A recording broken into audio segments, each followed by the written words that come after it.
Hello everybody, welcome back to the channel. This is going to be an unboxing and a first impressions review of this new Ozark trail with a crossbar lock.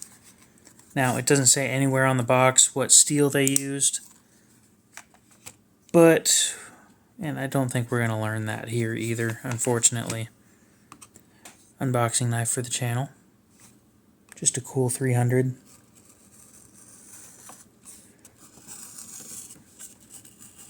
Not that I can afford to spend that regularly. Now I've bought two of these. One for testing and one to hopefully keep in brand new condition. And I also have the D2 version as well. Okay. Well, first things first, I grab the other one. It's a lot lighter. A lot lighter. It has a little bit of squish the same way that a bug out does.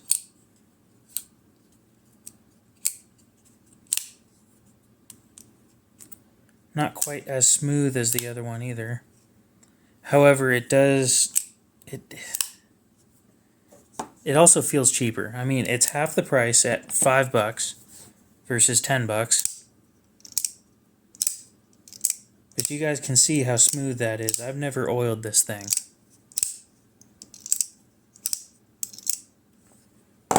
Then we'll compare it to this one.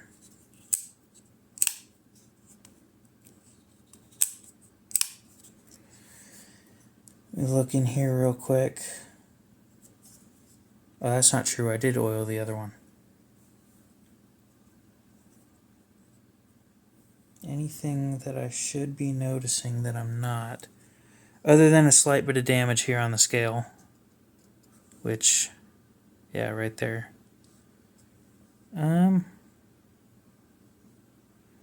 Overall, not too bad looking.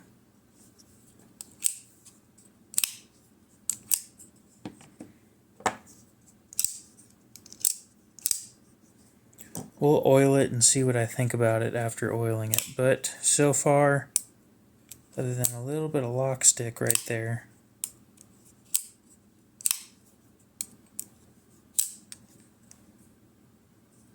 centering is fine. No warping or anything. That's a good sign. Honestly, fairly comfortable. The texturing, you can't really... You can slide your fingernail across it and feel it, but it's not helping. The jimping back here is noticeable. And is it better though? No, this is better. Jimping is better on this. The pocket clip, I will go ahead and test that real quick. Not that you guys are going to see it, but I will be testing it. Stick it in my pocket. I'm sitting down, so having a little trouble putting it in. Slides out nice and easy. Then we'll compare to this one.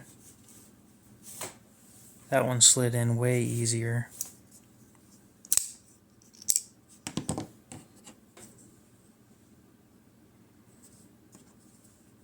Yep.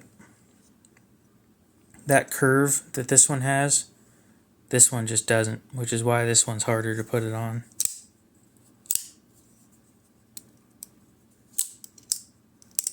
Is this one on ball bearings too?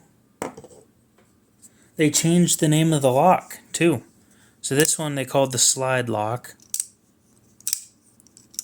And this one they called the shaft lock.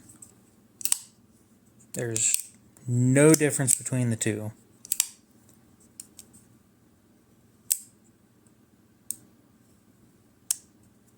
Yep. Now let's look at the packaging here real quick, because this is a cheaper packaging than the other one, but it doesn't use any plastic, which is actually kind of cool. I'm all for moving away from plastic when possible, if it's something that's never going to be used more than once. Cardboard, great way for going for that. Polypropylene handle. All they say is it's a stainless steel blade. They don't clarify what steel it is. Give you warnings. Proposition 65. Don't use it as a chisel. You know, the obvious things that you really shouldn't be doing with a knife. I'll be carrying this thing for the next week. It sucks because I really wanted to carry my new ZT for the next week, but looks like I'm going to be stuck with this thing instead. It is a lot lighter. And the reason I don't like the bug out is the same reason why I'm not really liking this one, is the squish. I don't like squishiness in a knife, and that's interesting. They're inserts. Oh, there is a flashlight. Bam. Are there inserts in there? Come on. That looks like inserts. Okay. So that's nice.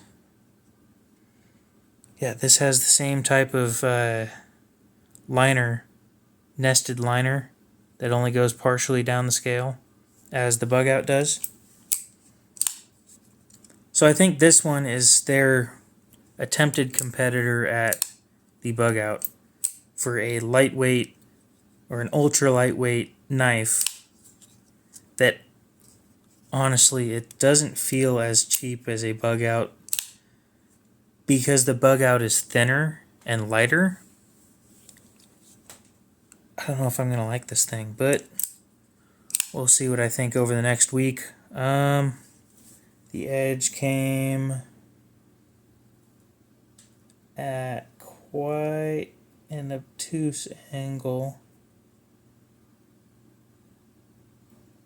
I can't really show this on the camera because you're not going to see it. Okay, you're just not going to see it.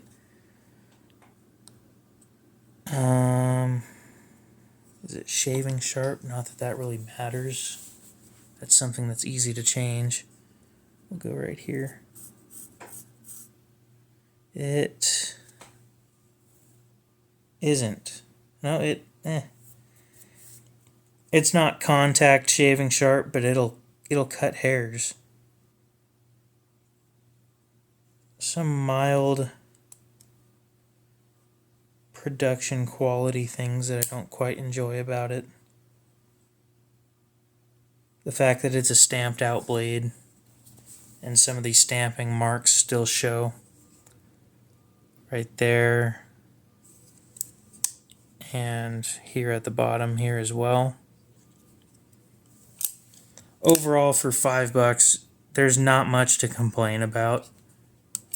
We'll do a paper check real quick with some paper here.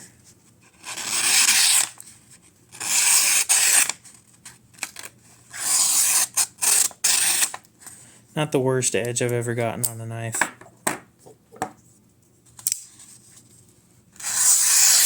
This one's still so much better though. That edge quality, whatever they did with this thing, glides through paper. This one you actually have to put a bit of effort into. Now, as I've explained in a previous video, the less the edge catches, the less fringe happens on the edge. You can see a little bit of fringiness here. And then up here, there isn't anywhere near as much. Like right here, this stuff. That's what I'm talking about. So yeah, this thing came sharper, or what seems to be sharper, gliding through paper. I'd still pick this thing over it so far, but for half the price, you're getting a little more than half the knife. Let's put it that way. Having a little bit of trouble with reverse flicking. Overall, not bad though. We'll do a 1-week review next week and see what I think about it. So yeah, hope you guys enjoyed the video. Have a great rest of your day or night, and we will see you in the next one.